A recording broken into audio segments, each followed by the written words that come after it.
ওম শান্তি। আজকের মুরলির হেডলাইন, অব্যক্ত মুরলির হেডলাইন, শ্রেষ্ঠ ভাগ্যের চিত্র বানানোর যুক্তি। তো আজকে ভাগ্যবিধাতা বাপদাদা সব বাচ্চাদের শ্রেষ্ঠ ভাগ্যের চিত্র দেখছে। তো বাবা বলছে ভাগ্যশালী তো আমরা সব বাচ্চাই, কিন্তু প্রত্যেক বাচ্চার ভাগ্যের ঝলক আলাদা আলাদা। যেরকম যারা চিত্র বানায় তারা কখনো 1000 টাকার চিত্র বানায়, কখনো সাধারণ চিত্র বানায়। তো ঠিক সেই রকম বাপদাদার থেকে আমরা যে ভাগ্য পেয়েছি, সেই ভাগ্যকে চিত্রে নিয়ে আসা, অর্থাৎ প্র্যাকটিক্যাল জীবনে নিয়ে আসার মধ্যে অন্তর আছে। তো যে যেই রকমভাবে প্র্যাকটিক্যাল জীবনে বাবার জ্ঞানটাকে ধারণ করছে, ঠিক তার জীবনরূপী চিত্রেরও সেই রকম ভ্যালু। তো বাবা বলছে যে ভাগ্যবিধাতা সে একই সময়ে, আর সে একজনই, সবাইকে একই ভাগ্য বাড়ছে, তাই না? কিন্তু নেওয়ার মধ্যে নাম্বার বার হয়ে যাচ্ছে, কারণ আত্মাদের ভিন্ন ভিন্ন সংস্কার, ভিন্ন ভিন্ন ধারণ করার ক্ষমতা, এই সবের কারণে প্রত্যেকের চিত্র আলাদা হচ্ছে। তো বাবা আজকে বলছে যে কোনো চিত্রের বিশেষতা সে তার নয়ন আর হাসিতে হয়। তো বাবা বলছে এই দুটো বিশেষতা চিত্রের মূল্য বাড়িয়ে দেয়। তো এখানেও আমাদের ভাগ্যের চিত্রের এই দুটো বিশেষতাই আছে। নয়ন অর্থাৎ রুহানি বিশ্ব কল্যাণী, রহিম দিল, পর উপকারী দৃষ্টি। তো আমাদের তো প্র্যাকটিক্যাল জীবন দিয়ে আমাদের চিত্র। তো এখানে আমাদের কীরকম হতে হবে, যে যত রুহানি বিশ্ব কল্যাণী, রহিম দিল, সবার প্রতি রহিম দিল, উদার দিল, আর পর উপকারী দৃষ্টি, তো তার চিত্র তত বেশি দামি, অর্থাৎ তার জীবন তত বেশি মূল্যবান, তার ভাগ্য তত বেশি চমকাচ্ছে। তো বাবা বলছে দৃষ্টিতে যদি এই বিশেষতা থাকে, কি কি? রহিম দিলের, পর উপকারীর, আর রুহানি বিশ্ব কল্যাণী, তাহলে ভাগ্যের চিত্র শ্রেষ্ঠ। আর মূল কথাই হলো দৃষ্টি আর মুস্কুরাহাট, চেহারায় চমক, তাই না? তো বাবা বলছে এটা হলো সদা সন্তুষ্ট থাকার, সন্তুষ্টতা আর প্রসন্নতার ঝলক। হাসি কখন আসবে? যখন আমি সন্তুষ্ট থাকবো, প্রসন্ন থাকবো, তখন মুখে অটোমেটিক একটা খুশির ঝলক আসবে। তো এই বিশেষতার দ্বারা আমাদের চিত্র নির্মাণ হচ্ছে, আমাদের চেহারায় এই রুহানি চমক আসছে। তো বাবা বলছে যে চিত্র বানানোর কলম বাবা আমাদের সবাইকে দিয়েছে। সেই কলমটা কি? শ্রেষ্ঠ স্মৃতি আর শ্রেষ্ঠ কর্মের জ্ঞান। শ্রেষ্ঠ স্মৃতি মানে নিজের আত্মিক স্মৃতি আর বাবার স্মৃতি, আর শ্রেষ্ঠ কর্মের জ্ঞান। তো যে এই স্মৃতি আর এই কর্মের জ্ঞানে থাকে, তার ভাগ্য তো শ্রেষ্ঠ হবেই। তো বাবা বলছে শ্রেষ্ঠ কর্ম আর শ্রেষ্ঠ সংকল্প, অর্থাৎ স্মৃতি।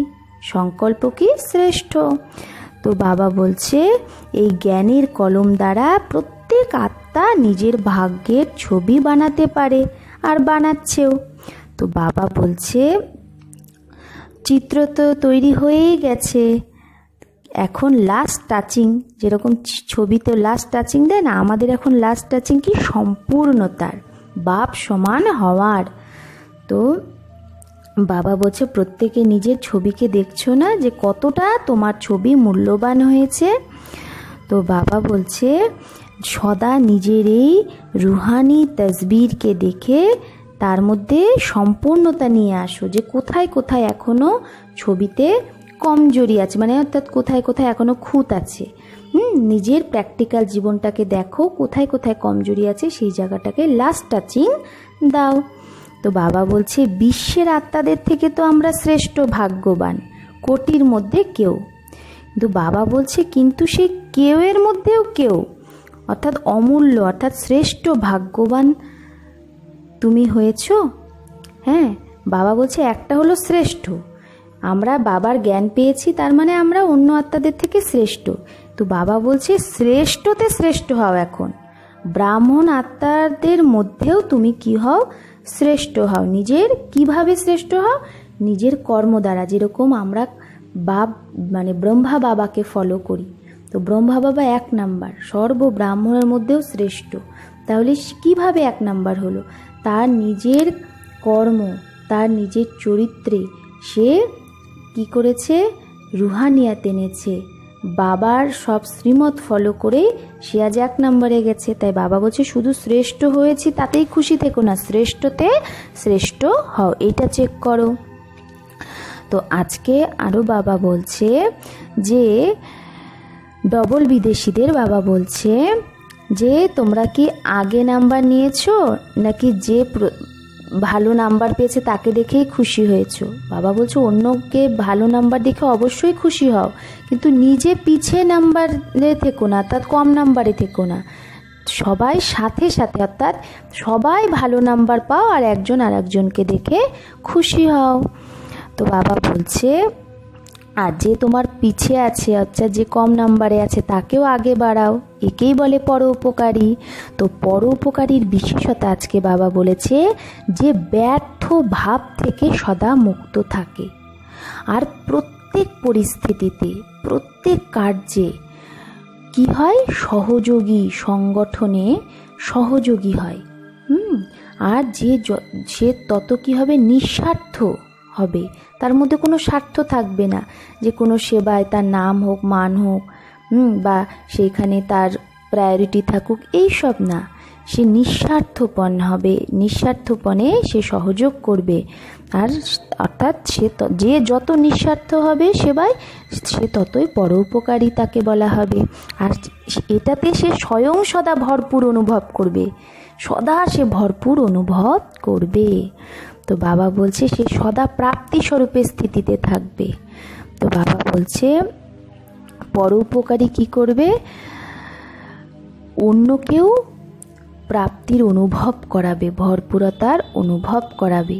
তো বাবা বলছে যেরকম ব্রহ্মা বাবাকে আমরা দেখেছি লাস্ট সময়ে বাবার স্থিতি কীরকম ছিল? উপরাম আর পর উপকার, এই বিশেষতা ছিল।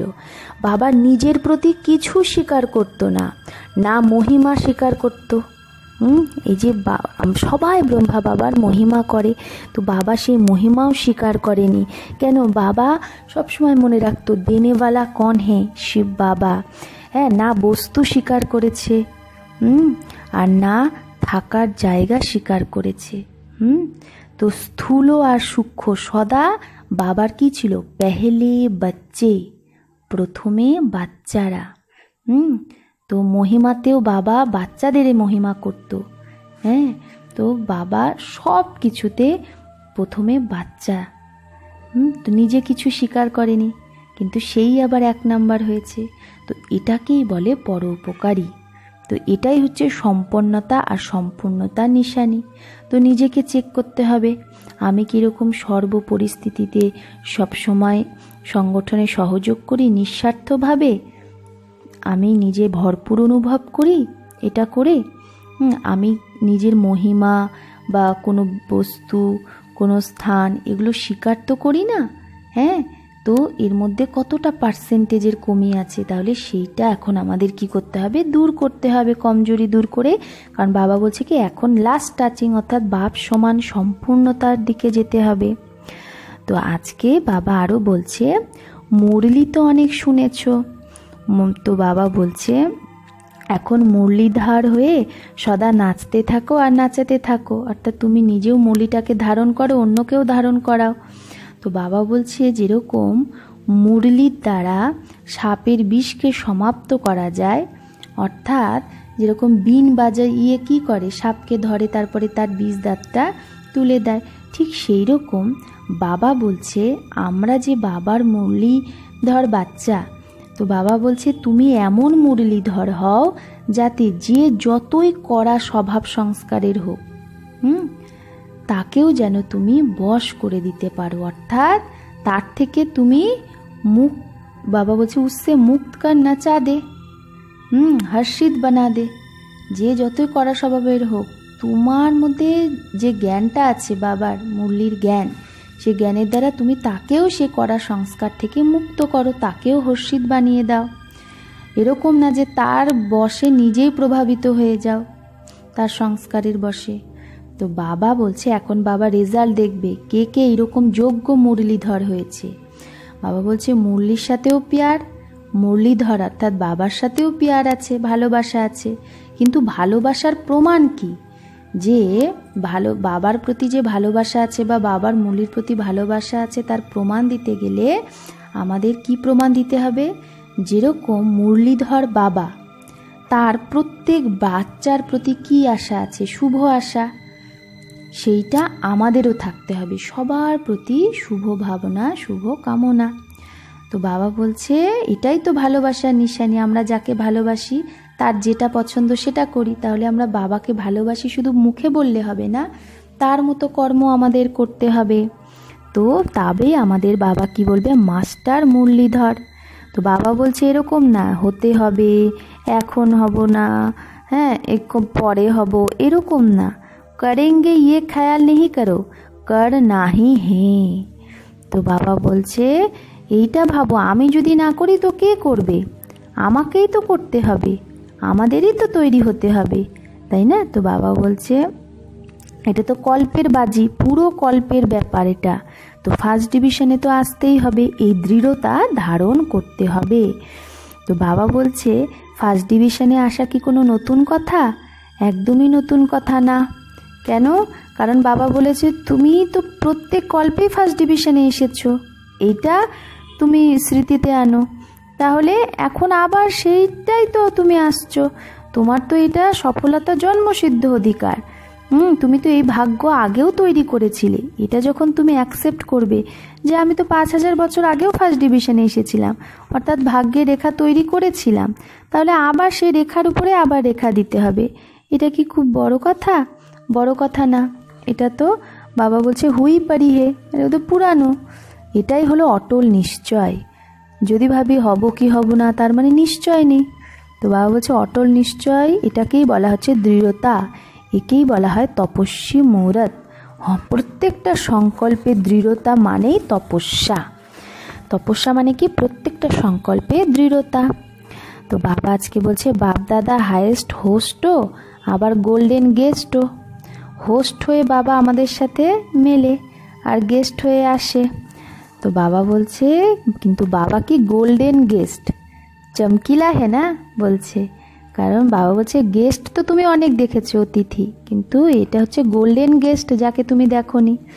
তো বাবা বলছে যেরকম ব্রহ্মা বাবা হোস্ট হয়ে ইশারা দেয় আবার গেস্ট হয়ে সবাইকে মুবারক দেয়। তো বাবা বলছে যারা পুরো সিজনে অর্থাৎ বাবা মিলনের সিজনে সেবা করেছে তাদেরকে গোল্ডেন গেস্টের রূপে বাবা বাধাই দিচ্ছে। তো বাবা আজকে বলছে গুলজার দাদিকেও মুবারক দিয়েছে, কারণ বাবা বলছে যে এই পার্ট বাজানো কোনো কম বড় কথা, বাপ দাদার শক্তিকে নিজের মধ্যে ধারণ করা, আর তার জন্যই আমরা বাবা মিলন করতে পারি। তো বাবা বলছে সমানে কি শক্তি কা ফল আপ সবকো মিল রাহা হে। তার মধ্যে বাপ দাদা আসছে তবেই তো আমরা বাবা মিলন করতে পারছি। তো বাবা বলছে যে তাকে মুবারক দিচ্ছে। তো বাবা আজকে বলছে ভগবানও যেরকম মেহমান অতিথি হয়ে এসেছে, আমরাও অতিথি হয়ে এসেছি, তাই না? অর্থাৎ ডাবল বিদেশি বাচ্চাদের এটা টার্ন ছিল, তারাও তো এসেছে না মধুবনে বাবা মিলন করতে। তো বাবা আজকে বলছে যার ঘরে ভগবান অতিথি হয়ে আসে তো সে কত ভাগ্যশালী, তাই না? তো বাবা আজকে বলছে আমাদের কাছে সব সময় বাবা মেহমান হয়ে আসে, কারণ বাবা কি হাজির নাজির, আমরা যখনই বাবাকে ডাকি চলে আসে। তাই আমরাও প্রত্যেক দিন আমাদের নিজেদের ঘরে বাবাকে আহ্বান করব। তাহলে নিজেদের ঘর কি হবে? পবিত্র আশ্রম হয়ে যাবে, মন্দির হয়ে যাবে, যেই ঘরে ভগবান আসে। যেটা সুরজ ভাইও বলে 5 বার বাবাকে আহ্বান করতে, যে বাবা তুমি চলে এসো, অনুভব করব শিব বাবা ব্রহ্মা বাবা সেকেন্ডে আমার ঘরে, বাবাকে নিয়ে সব জায়গায় ঘোরাবো, বাবা এটা তোমার ঘর, এইরকম। তো বাবা আজকে বলেছে নলেজফুল কাকে বলে? প্রত্যেকটা কর্মে শ্রেষ্ঠ আর সফল থাকা, এটাকেই বলে নলেজফুল। শরীরেরও নলেজ, আত্মারও নলেজ। তো বাবা বলছে দোনো নলেজ হর কর্ম মে চাহিয়ে। বাবা বলছে শরীরের অসুস্থতার নলেজও চাই, যে আমার শরীর কোন উপায়ে ঠিক থাকবে। হ্যাঁ, এরকম না যে আত্মা তো শক্তিশালী, বাকি শরীর যেরকমই হোক। বাবা বলছে শরীর যদি ঠিক না থাকে যোগ কিভাবে লাগবে, তাই শরীরও তো তখন নিজের দিকে আকর্ষণ করবে। তাই বাবা বলছে নলেজফুল মে সব নলেজ হোনা চাহিয়ে, আত্মারও নলেজ, শরীরেরও নলেজ। আর আজকে বাবা এটা বলেছে যে এটা ডবল বিদেশিদের টার্ন ছিল। তো ডবল বিদেশিরা কি করতো না, অনেক মানে যেখানে হয়তো বসতো বা কিছু করতো, নিজেদের কোনো জিনিস ছেড়ে যেত, হয়তো রুমাল, কারো ফোন, কারো কিছু। তো তখন কি হতো, যারা মধুবন নিবাসী তাদেরকে অ্যানাউন্স করতে হতো যে এই ফোন বা এই শাল এই যার সে নিয়ে যাবে। তো তাই বাবা বলছে সেবায় যে নিমিত্ত তারকে মানে প্রবলেমে ফেলা এটাও উচিত নয়। অর্থাৎ যারা সেবাদারি সেবা করছে তারা এই যে যারা হারিয়ে দিচ্ছে জিনিস তাদের বারবার অ্যানাউন্স করা রোজ রোজ, তো এটাও তো তাকে তাকলিফ দেওয়াতে। বাবা বলছে এখন আলবেলেপনে কাউকে মেহনত করিও না। অর্থাৎ আমি আলবেলা হয়ে আছে, আমি আমার নিজের জিনিস ঠিক রাখতে পারছি না, তো তার জন্য কি হচ্ছে অন্যকে অ্যানাউন্স করতে হচ্ছে, তাদেরকে সেই জিনিস রাখতে হচ্ছে। তো বাবা বলছে এটাও তো একটা আলবেলাপান, আমার আলবেলার জন্য অন্যকে মেহনত করতে হচ্ছে, পরিশ্রম করতে হচ্ছে। বাবা বলছে নিজের জিনিসকে সামলানো এটাও একটা নলেজ। হ্যাঁ, তো যেরকম ব্রহ্মা বাবা বলতো যে রুমাল যদি কারো হারিয়ে যেত, যে রুমাল হারিয়ে দিয়েছো দেখো নিজেকেও হারিয়ে দিও না। অর্থাৎ প্রত্যেকটা বস্তুকে সামলাতেও মানে সম্ভাল করতে হবে নিজের প্রত্যেকটা জিনিসকে। তো আমাদেরকে বাবা মানে ছোট থেকে ছোট সবভাবে খুব সুন্দরভাবে আমাদের জীবনে কিভাবে চলতে হবে তা শেখাচ্ছে। কারণ বাবা আমাদের রাজার রাজা বানাচ্ছে। তাহলে একটা রাজার কোয়ালিটি কি, সব কিছুতে পারফেকশন, তো সেটা বাবা আমাদের এই সঙ্গম যুগে শেখাচ্ছে।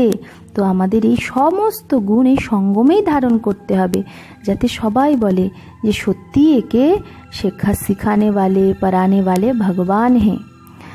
তো বাবা আজকে বলছে যে কিছু কুমারীদের সমর্পণ সমারোহ ছিল। তো বাবা বলছে যে দৃঢ় সংকল্পের হাতিয়ালা বাঁধ গায়া। যেরকম কারো সাথে কারো যখন বিয়ে হয় তখন কি হয়, হাতিয়ালা বাঁধে না, হ্যাঁ, হাতের উপর হাত রেখে। তো বাবার সাথে যে এই কুমারীদের সমর্পণ হচ্ছে, তো এখানে কি দৃঢ় সংকল্পের হাতিয়ালা বাঁধ গায়া। তো বাবা বলছে বাপ দাদার কাছে প্রত্যেকের দিলের স্নেহ, মনের স্নেহের সংকল্প সব থেকে আগে পৌঁছায়। তো বাবা বলছে যেরকম আজকে তোমরা সেজেছো এরকম সদা তাজধারী হয়ে থাকো, আর সদা খুশিতে কি হাসতে গাতে রুহানি আনন্দে থাকো। তো বাবা তো ওদের ওই স্থূল সাজ দেখছে না, বাবা তাদের অবিনাশী শৃঙ্গার দেখছে। তো বাবা তো সবাইকে আত্মা কতটা সেজেছে সেটা দেখে। তো আজকে বাবা বলছে বাবার কদমে কদম রাখা মানে কি, অর্থাৎ বাবার যেরকম সংকল্প হওয়া উচিত বাচ্চাদেরও ঠিক সেরকমই সংকল্প হওয়া উচিত। প্রত্যেকটা সংকল্প সমর্থ যেন হয়। তো এটাকেই বলা হচ্ছে বাবার সমান, বাবার কদমে কদম রাখা। তো বাবা আজকে বিদেশি ভাই বোনদের বলেছে যে তোমরা যেরকম বিমানে, ওরা তো প্লেনে এসেছে বাবার কাছে, প্লেনে করে মধুবনে এসেছে। তো বাবা বলছে যেরকম ওই বিমানে তুমি উঠতে উঠতে এসেছো, সেরকম বুদ্ধিরূপী বিমানও কি তোমার এত ফাস্ট ওড়ে?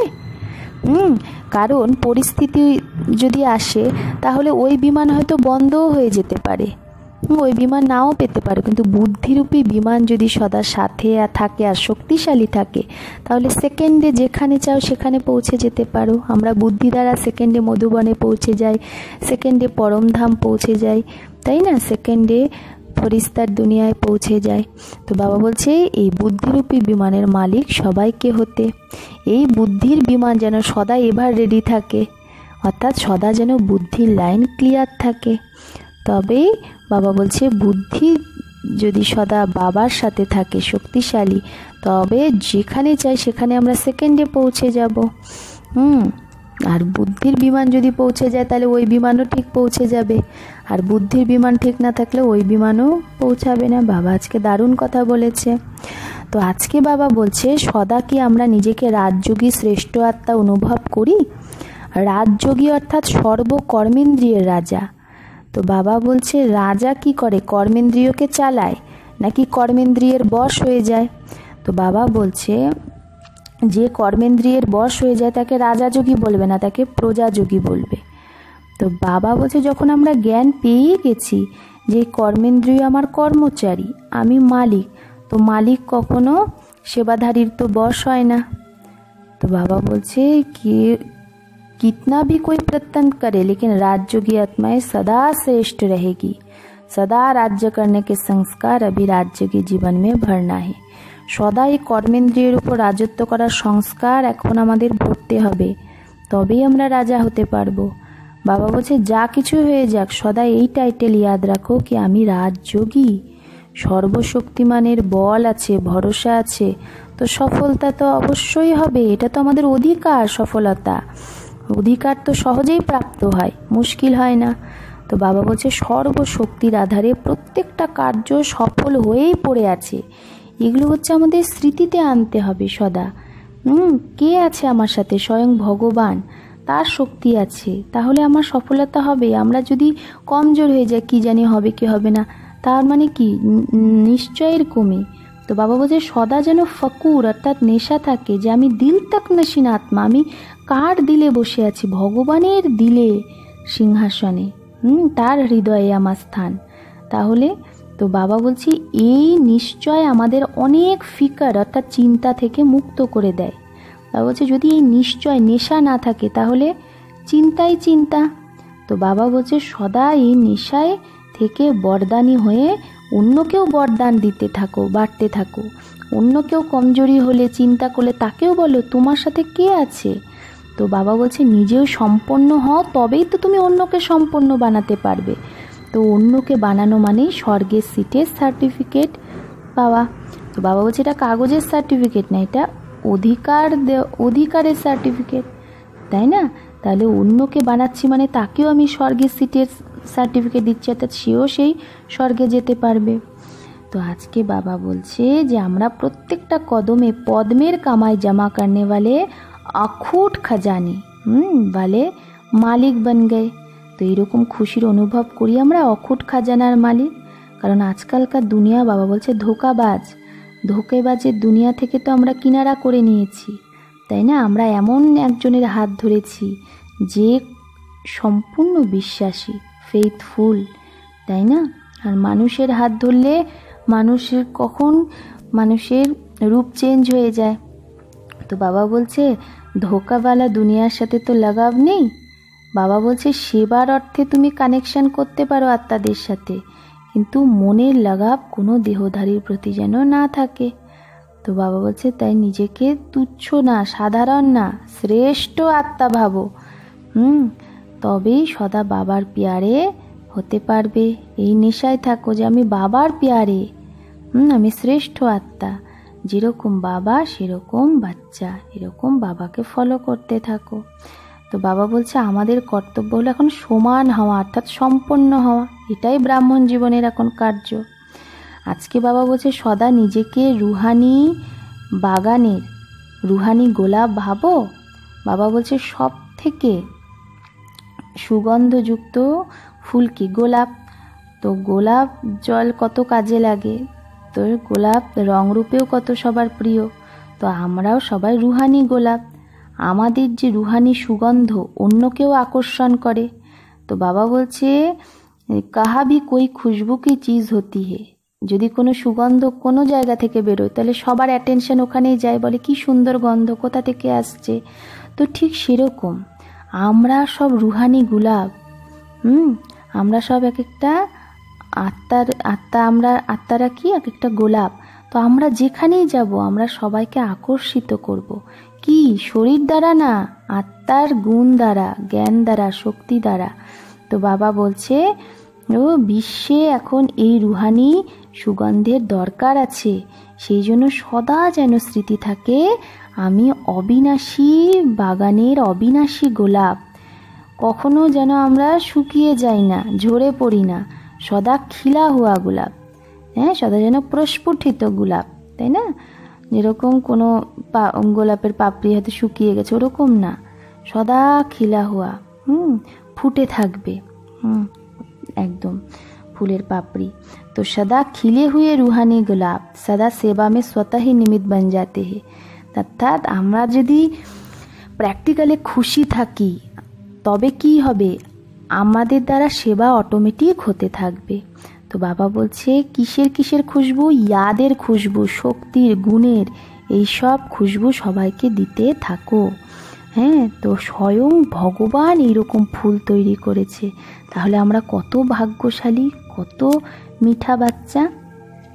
তো বাবা আজকে বরদানে বলছে, ন্যারে আর প্যারে হওয়ার রহস্যকে জেনে যে সদা খুশি থাকে সেই রাজযুক্ত।